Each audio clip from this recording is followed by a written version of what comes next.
Assalamualaikum dan salam sejahtera aku ucapkan kepada korang semua yang sedang menonton Hey Shadows Channel. Aku harap korang semua berada di dalam keadaan baik-baik belaka. Dan kepada korang yang baru saja menemui channel aku mengucapkan selamat datang ke Hey Shadows Channel, di mana aku berkongsikan dengan korang kisah-kisah seram, kisah misteri dan juga kisah-kisah yang berkenaan dengan sihir yang berlaku pada individu-individu yang kurang bernasib baik. Macam hari pertama kita berpuasa. So aku harap korang semua dah selesai tarawih, dah selesai semua kan, tengah relax semua kan, nak get ready untuk sahur esok pula kan. Amboi, awal pula sahur kan tiba. Alright, but first things first, kita memanjatkan kesyukuran kepada Ilahi kerana kita masih berkesempatan untuk menyambut bulan yang penuh kemuliaan dan penuh keberkatan, iaitu bulan Ramadan. So sebelum aku kongsikan kisah yang bakal aku cerita pada malam ini, aku ingin memberitahu kepada korang yang bahawasanya kesemua konten-konten aku akan dilewatkan. Bukan dilewatkan seperti seminggu, 2 minggu tak ada konten, tak ada, bukan macam tu, tapi dilewatkan masa. Alright, so selalunya kalau ada konten-konten aku, aku akan start pukul 9.30 malam macam tu, aku akan tangguhkan ke pukul 10 ke atas. So di dalam bulan Ramadan ni, kesemua kisah-kisah seram aku, kesemua konten-konten aku akan dilewatkan selepas pukul 10 malam supaya kita boleh fokus dengan amal ibadah kita, dan kita boleh fokus pergi tarawih, dan pada waktu yang sama kita boleh membaca Al-Quran dan kira semualah, melakukan semua amal ibadah. Kita mengambil peluang di bulan Ramadan ini untuk mengumpul segala pahala-pahala yang kita boleh dapat. Alright, so kisah apa yang bakal aku kongsikan dengan korang pada malam ni? So ia merupakan satu perkongsian oleh seorang pakcik ni dekat kampung aku. Alright, kisah ni time yang aku balik kampung hari tu lah. So pakcik ni adalah kongsikan satu pengalaman yang dialami oleh rakan-rakannya. So time tu kejadian kisah ni berlaku pada tahun 70-an ke 80-an macam tu lah. Alright, time zaman muda-muda dorang lah kan, di mana 3 sahabat ni mendaki Bukit Maxwell. Namun bila dorang mendaki kat situ, apa yang dorang punya plan adalah hanya untuk duduk kat atas tu sekejap je untuk ambil pemandangan semua. End up, sebab ialah rakan-rakan kan, akan adalah benda-benda pelik dorang akan buat yang bakal menjadikan pengalaman berada dekat situ satu pengalaman yang menyeramkan. So aku pun tak nak buang masa lagi. So jom kita pendengarkan kisah seram pada malam ini. Let's go guys.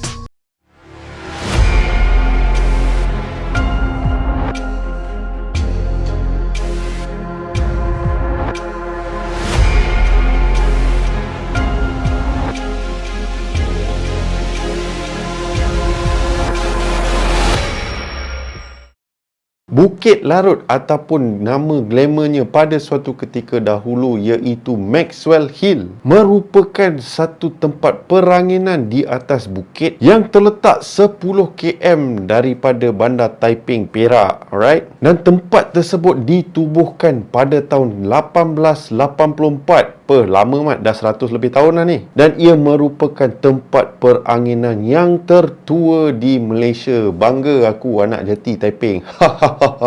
Tempat yang paling lama, paling old school lah kan. So Maxwell ni ditubuhkan oleh seorang lelaki British yang bernama William George Maxwell, di mana dia terjumpa kawasan ni yang menampakkan keindahan, kecantikan yang boleh nampak keseluruhan Bandar Taiping. And pada waktu yang sama, cuaca di atas Bukit Larut teramatlah sejuk. Kira sesuai lah dengan dia kan.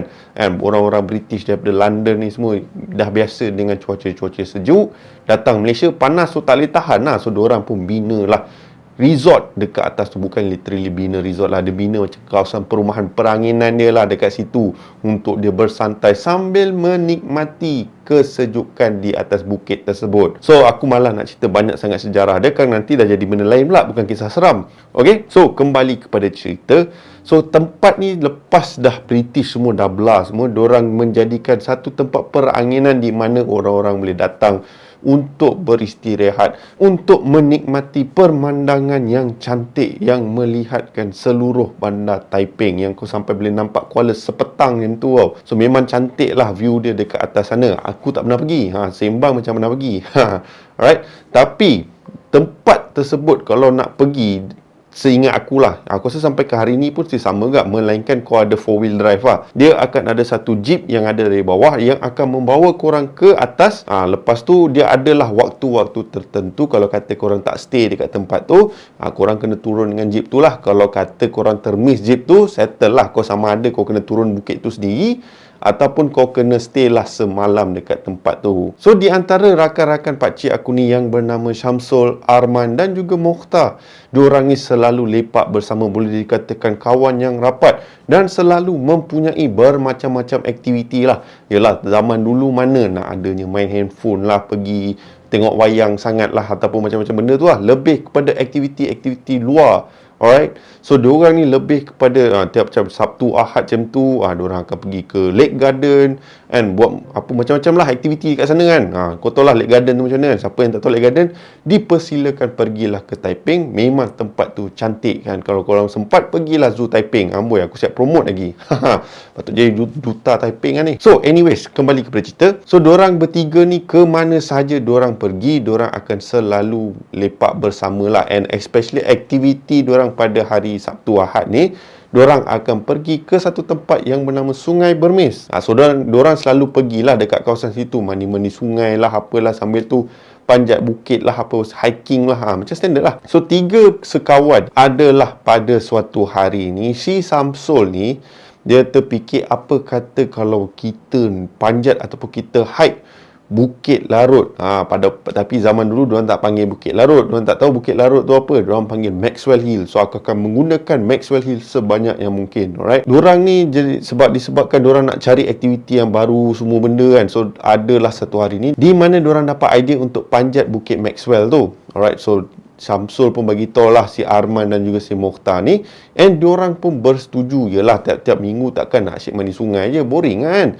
So diorang pun buatlah rancangan diorang seawal pagi untuk panjat bukit tu, and then lepas dah panjat, dah enjoy semua, and diorang end up nak turun lah. Itulah apa yang dipikirkan oleh diorang. So diorang pastikan diorang dah plan sebaik mungkin kan. Segala perkakas lah, kok kalau tertiba hujan ke apa ke, diorang lah ada baju spare. Yalah, Taiping ni kan bandar berhujan, non-stop. Dia akan sentiasa lah, boleh dikatakan tiap-tiap hari. Petang jam tu hujan, pagi je hujan, dia sentiasa hujan. Walaupun tempat ataupun pada bulan tersebut tak patut hujan, di Taiping akan sentiasa hujan. So diorang pun make sure diorang dah bersedia, everything, semua perkakas dah siap, barulah diorang panjat Bukit Maxwell tersebut. So tibalah hari yang dinanti-nantikan oleh mereka bertiga ni, di mana mereka akan memulakan perjalanan diorang ke Maxwell Hill seawal pukul 7 pagi.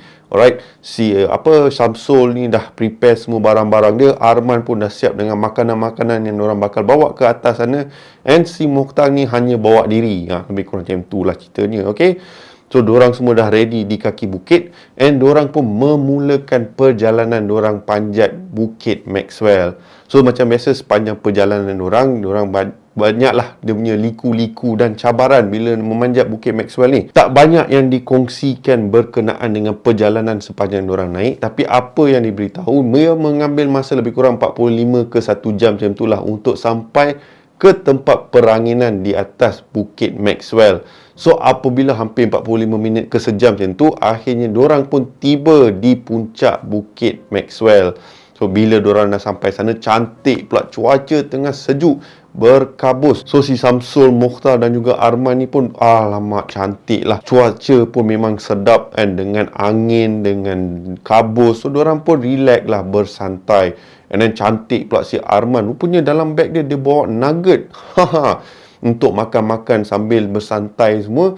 So diorang pun biasalah, dah sampai kat atas tu, relaxkan badan, sembang-sembang kan, untuk release stres daripada belajar. So sepanjang diorang kat situ, diorang plan pada awalnya untuk stay dekat atas tu sepanjang 2 jam, 3 jam macam tu lah.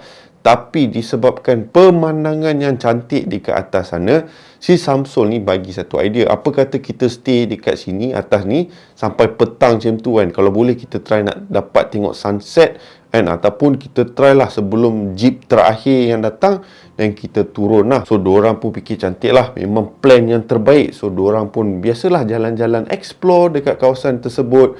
Yelah, tak banyak mana pun kau boleh explore. Dia ada satu kawasan terpencil kat situ je. Adalah satu resort kat sana. Aku lupa dah nama apa resort tu. Kepada korang yang mana penduduk asal Taiping yang dah tahu sangat nama resort tu, korang boleh share dekat ruangan komen nama resort tersebut. Aku dah lupa, Mat. Serius, Mat. So, macam aku cakap tadi, pada awalnya dorang ni plan nak duduk dekat situ sampai petang. Lepas tu turun balik dengan menaiki jeep. And then tertiba si Mokhtar ni ada satu idea dalam kepala otak dia, di mana dia bagi tahulah si Arman dan juga si Samsul, weh, apa kata kita stay kat sini lama sikit. Lalu Samsul dan juga Arman pun macam, weh, kau gila ke apa? Kang nanti mak pak kita tanya satu hal pula kan. Lalu Mokhtar pun cakap, alah, bukan selalu kita dapat can naik ke atas bukit ni kan. So dalam pukul 8 malam macam tu kita turun lah. Lepas tu kita cakap lah kita pergi lepak ke apa kan. Dan si Arman pun tanya, kau sembang lah, kau nak turun macam mana malam nanti? Dengan torchlight tak ada, lampu semua tak ada. Lalu Mokhtar dengan bangga, chill lah bro, barang ada.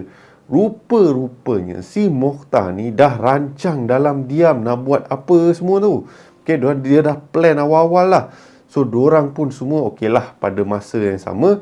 Fikir si Mokhtar dah ada torchlight kan, lalang diorang semua dah kat situ. Diorang pun semua sekepala dan membuat keputusan untuk stay dekat bukit tu sampai malam. So, selepas seharian diorang lepak ke atas bukit Maxwell ni, hari semakin gelap. Tapi kelibat 3 sekawan ni tak kelihatan.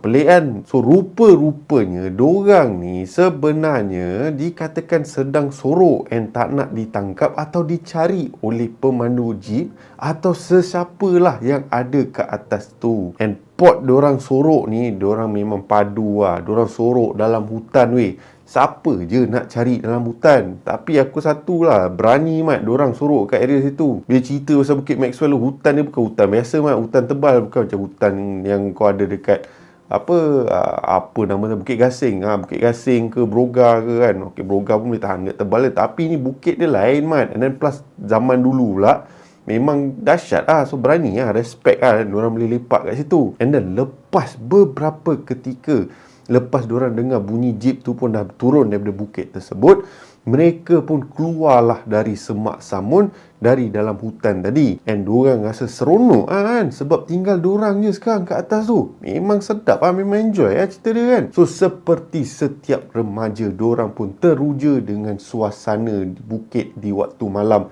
Dan apa yang membuatkan lebih menarik adalah ketika matahari nak terbenam dengan cahayanya yang memang cantik, and pemandangan bandar Taiping kan, lampu-lampu semua dah start on. So memang satu pemandangan yang indah lah. Namun si Arman ni dah mula rasa kurang selesa. So Arman pun bagi tahulah kepada Mokhtar dan juga si Samsul ni, weh, jomlah turun, dah lewat dah ni kan. Aku rasa tak sedap lah. Lalu si Mokhtar dan juga si Samsul ni cakap, alah, relax lah brother. Nak risau apa? Bukan macam kita tak biasa buat benda-benda macam ni. Selalu je kita balik lambat, kata diorang berdua. Lalu si Arman pun cakap, ya, aku tahu kita selalu balik lambat. Masalahnya ialah kita ni di atas bukit. Kejap lagi nak balik ikut jalan jeep tu, turun bukit tu. Diorang tak ikut jalan hutan lah cerita dia kan. Dan diorang cakap, dah lah berhutan, kawasan berhutan malam kan, apa-apa jadi kan. Satu hal pula kan, dah lah orang tua kita tak tahu kita semua ada kat sini. Naya kan. So rupa-rupanya diorang naik bukit Maxwell tu, diorang tak bagi tahu pun mak bapak diorang. So tak tahulah apa yang diorang bagi tahu. Mungkin pergi lepak kat rumah member sesama-sama diorang ke, ataupun pergi Lake Garden ke apa ke. Tapi pelik juga kan, satu hari tak balik. Ini confirm kalau balik rumah ni confirm kena shoot dengan mak bapak diorang. So si Mokhtar ni pun cubalah pujuk si Arman ni, bro, jangan risau bro, semuanya akan baik-baik belaka. Kita chill kat sini lagi 5 minit macam tu, and kejap lagi kita turun lah kan. So, mendengar kata-kata si Mokhtar ni, Arman pun berasa tenang sikit lah. Sikit So, selepas hampir setengah jam lepas matahari dah terbenam everything all, hari pun dah malam. Lalu Samsul pun cakap, jom lah turun. Tak lewat ni.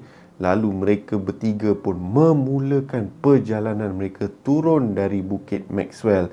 Namun perjalanan dorang ke kaki bukit bakal menjadi satu pengalaman yang mereka tak akan lupakan sampailah mereka dah tua. Seperti aku cakapkan tadi, mereka pun memulakan perjalanan mereka menuruni Bukit Maxwell, mengikuti jalan yang digunakan oleh jeep menaiki bukit tersebut. So, sememangnya jalan berliku lah, tapi tak ada lah teruk kalau ikut trek hutan. Tapi aku nak korang bayangkan, insiden ni berlaku sewaktu tahun lewat 70-an ke 80-an macam tu. And even sampai sekarang, jalan menaiki ke Bukit Maxwell ni tak berlampu. Tak silap aku. Alright? Sebab so far yang aku tengok, tak ada pun lampu jalan dia. So, aku rasa macam sampai sekarang pun tak adalah lampu jalan nak ke atas bukit tu. So, dorang pun jalan lah macam biasa. And then macam biasalah, kedengaran bunyi hutan pada waktu malam. And pada malam tu tak kelihatan bulan, hanyalah lampu torchlight yang menyinari perjalanan mereka. So, Arman ni pun mengikuti rapat dengan Mokhtar dan juga Syamsul sebab takut kalau apa-apa yang terjadi. So, dalam 5 minit perjalanan diorang menuruni bukit tersebut, tiba-tiba Arman terdengar satu jeritan yang kuat. And Arman terus tanya kepada dua sahabatnya, "Weh, korang dengar tak apa yang aku dengar?" Lalu Mokhtar dan juga Syamsul membuat muka yang pelik dan cakap, tak dengar apa-apa pun. Kau, ya betul Mat, kau dengar apa? And Mokhtar ni pun cakap, alah Arman, chill lah, yang kau ni menggelabah tak tentu pasal apa sal. Pasal apa sal? Okay? Nanti kita pun menggelabah sia-sia je. Namun Arman tetap dengan pendiriannya yang dia terdengar seolah-olah ada sesuatu yang menjerit. So, si Syamsul ni pun cakap, alah mungkin beruk ke apa ke. Dah lah, fokus please fokus. Okay, jauh lagi perjalanan kita ni tau. So, aku cakap dengan korang, memang beranilah diorang bertiga ni. Kalau korang berani, bolehlah nak try panjat bukit tu pada waktu malam ke apa kan. Mungkin korang pun akan mengalami pengalaman yang sama yang dialami oleh mereka bertiga ni. So, kembali kepada cerita. So, macam biasalah, diorang pun sambung perjalanan diorang. Okay, turun bukit tu. Namun si Syamsul, si Mokhtar dan juga si Arman ni berasa pelik kerana macam dah lama sangat perjalanan turun diorang tau. Si Arman ni fikir, kenapa lama sangat kita turun ni Rasa dah macam setengah jam. Dari time insiden Arman terdengar bunyi jeritan tadi tu, perjalanan dari situ sampailah ke mana diorang berada tu dah hampir setengah jam. So, diorang berasa pelik, rasanya patut by now dah sampai. Tapi 10 km dari puncak bukit ke bawah lama kan. Tapi iyalah, sebab pada waktu tu, waktu malam, apa yang diorang nampak adalah cahaya lampu diorang je. Memanglah terasa lama. So, diorang pun cuba abaikan apa-apa perasaan yang diorang ada pada ketika itu. And diorang pun teruskan perjalanan diorang. So, sambil diorang jalan tu, tiba-tiba si Mokhtar ni tengah pandang lah sana sini sambil menyuluh merata-rata. And then si Syamsul ni cakap, Mat, kau nak suluh lampu tu, berjaga-jaga sikit Mat. Janganlah kau main suluh je kan. Nanti nampak apa-apa kan tak manis. Kau nampak binatang liar ke keluar ke apa, satu hal. So, si Mokhtar ni bercakap, alah chill lah bro, tak ada apa-apa pun. Aku just nak tengok mana kita berada ni. And si Arman bercakap, alah kita kan ada dekat jalan yang jeep selalu guna ni kan. Terang-terang tar dekat bawah ni kan. Melainkan kalau tiba-tiba kat bawah ni bukan tar, lumpur ke, jalan hutan ke, dan kita patut panik lah, fikir si Arman. Lalu si Mokhtar ni cakap, tak ada, aku bukan apa, kita berada dekat hutan sekarang ni. Tapi aku rasa macam tiba-tiba macam aku dah lalu tempat ni tadi. Lalu time tu Syamsul pun cakap, bro, cuba mulut kau tu kan, mulut kau jaga sikit boleh tak? Kan kita dalam hutan ni, apa maksud kau kata kau dah lalu tempat ni? Lalu Mokhtar cakap, tak, ada satu pokok ni aku nampak. Tadi kita dah lalu. Kan? Aku rasa kita dah lalu pokok tu. Tapi sekarang ni aku nampak pokok yang sama. Lalu si Arman ni bercakap, tak ada bro. Alah pokok bro dalam hutan. Pokok semua sama. Tak ada beza ni pun. And keadaan pada ketika itu boleh dikatakan agak tegang lah di antara mereka bertiga ni. Yalah sebab apa? Diorang dah lah balik lambat. Satu hal dah malam dan jalan pula dekat situ gelap. And then satu lagi, perasaan takut dah start membina kan. Start membina mat. Wow. Perasaan takut dah mula dirasai lah kan. So diorang pun dah macam start mengelabah lah. So lalu si Samsul ni yang boleh dikatakan yang agak bijak orang ni cakap, cuba kita semua bertenang. Sebab apa sekarang kita dah start melalut dah ni, dah start menggelabah tak tahu pasal. And otak kita pun sekarang tak fikir dengan betul. So cuba kita tenangkan diri, just teruskan dengan perjalanan ni, InsyaAllah kita akan sampai ke bawah. And ketika itulah Sir Arman ni terpandang dekat satu sudut di dalam hutan. And apa dia nampak? Ada kelibat yang sedang berdiri di dalam hutan tersebut.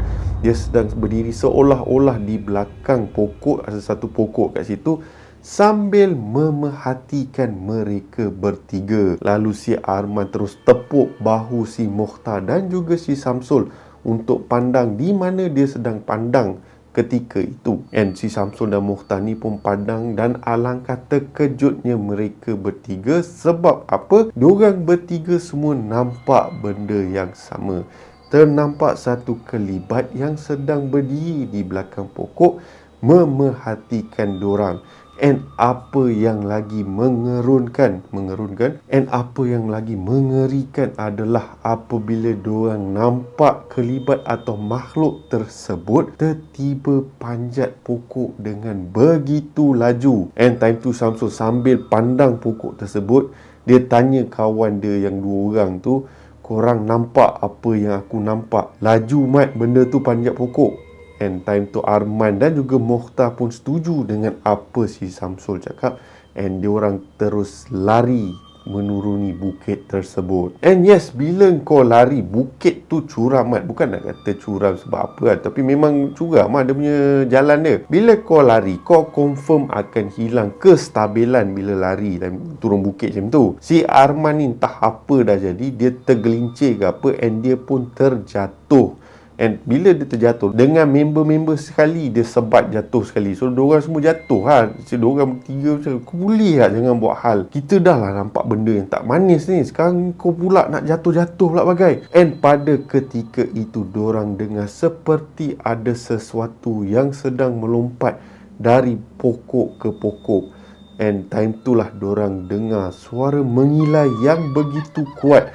And diorang dah tahu dah, sah-sah ini tak lain dan tak bukan Cik Ponti kita yang sedang yang sedang memerhatikan diorang.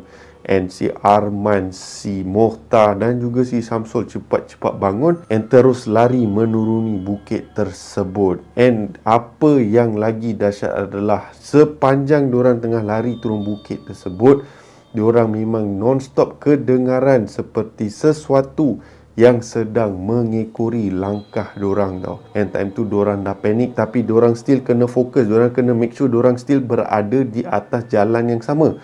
Sebab apa? Kadang-kadang ni bila kau panik, kau dah tak fikir dah kau akan melarut ke dalam hutan ke apa ke kan. Especially tempat-tempat macam ni, kau dah tak fikir apa kan, masuk dalam hutan dah sesat satu hal. So selepas beberapa ketika macam tu, dan tiba-tiba diorang nampak lampu yang cerah berada dekat bawah. And time tu diorang berasa lega sebab diorang dah nak sampai ke kaki bukit tersebut tau.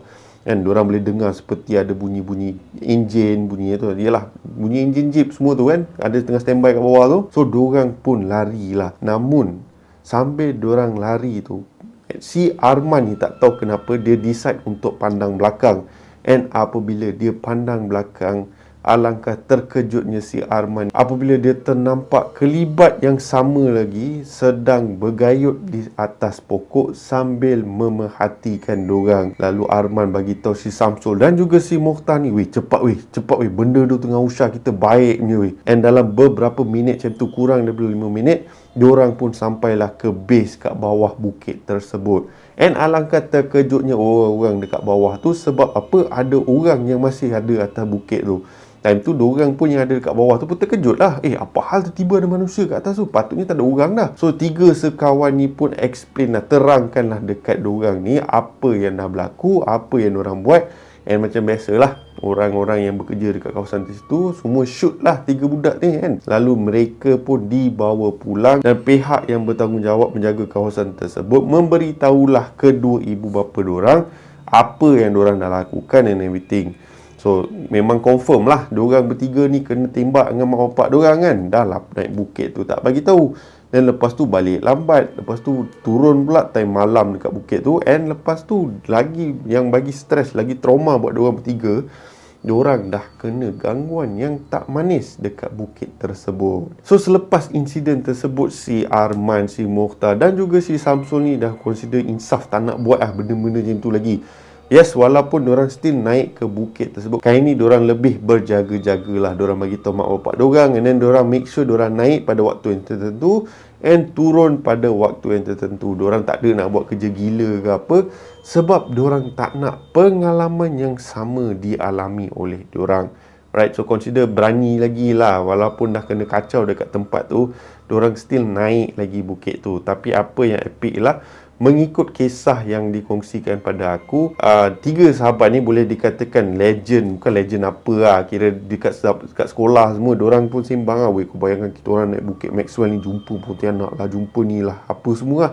So orang pun macam, weh dahsyat kau naik bukit tu sorang-sorang malam-malam kan. So biasalah rakan-rakan yang mana dengar kisah macam ni kan, mesti akan macam impress, macam teruja lah. Kira dahsyat lah diorang ni kan, stay dekat bukit tu, lepas tu turun pada waktu malam. So memang rakan-rakan diorang yang lain semua macam bagi respect lah kan, sebab berani buat benda macam tu. Tapi bagi aku tu berani tak bertempat lah kan. Sebab yelah, bukan pasal hantu ke apa sajalah, okay, especially kat kawasan-kawasan hutan ni, kita tak tahu apa yang ada dalam hutan tu, especially dengan binatang lah apa semua. And kalau kau sesat, dah banyak dah insiden orang sesat time hiking lah, time panjat bukit lah, and sampai ke hari ni masih tak dijumpai. So bagi aku yang mana suka buat yang suka buat hiking ni semua, berjaga-jagalah bila masuk ke dalam hutan, and sentiasa amalkan doa pelindung, especially kita yang beragama Islam, supaya tak diganggu oleh entiti-entiti yang tidak diingini. Alright guys, so sampai sini sajalah kisah kita pada malam ni. Aku harap korang terhibur dengan kisah yang aku kongsikan. Mungkin kisah ni bagi korang mungkin tak seram sangat, tak ekstrim sangat, tapi aku just nak korang bayangkan ataupun letakkan diri korang dalam situasi tersebut. And keadaan gelap dalam hutan, lepas tu kau dengar makhluk-makhluk macam tu kan, and then plus kau dah nampak diekori pula tu. Wesh, menyeramkan aku. Tak boleh lah. Memang lemah agak lah, right? Dia bukan satu perkara yang manis lah, bila especially kau dekat kawasan-kawasan yang terpencil macam ni. Bukan terpencil lah, tapi bila kau dalam kawasan hutan semua benda ni, especially pada waktu malam, macam-macam benda yang tak diingini boleh berlaku. Okay, so seperti biasa, kalau korang suka dengan konten yang aku kongsikan pada malam ini, jangan lupa tekan butang like yang ada di bawah. And kepada korang yang masih lagi belum subscribe ke channel aku, korang boleh tekan butang subscribe, diikuti dengan bell notification supaya mana-mana video yang aku uploadkan, korang akan diberitahu terlebih awal. Alright, so aku ingin mengucapkan selamat berpuasa kepada semua rakan-rakanku yang beragama Islam. Aku harap korang boleh tempuh perjalanan ni selama sebulan. InsyaAllah, jom kita perbaiki diri kita, kita jadi lebih baik daripada kita yang sebelum ni. Alright, macam itulah kiranya. Alright, kita fokus pada ibadah kita. Sebab apa? Kita kena ingat, kita harus bersyukur yang kita masih diberi peluang untuk menyambut bulan yang penuh kemuliaan, yang penuh keberkatan, iaitu bulan Ramadan. Alright, so sehingga kita berjumpa lagi di konten yang akan datang. Nama aku Shadows. Stay safe, stay healthy, selamat bersahur, and Assalamualaikum. Bye bye guys.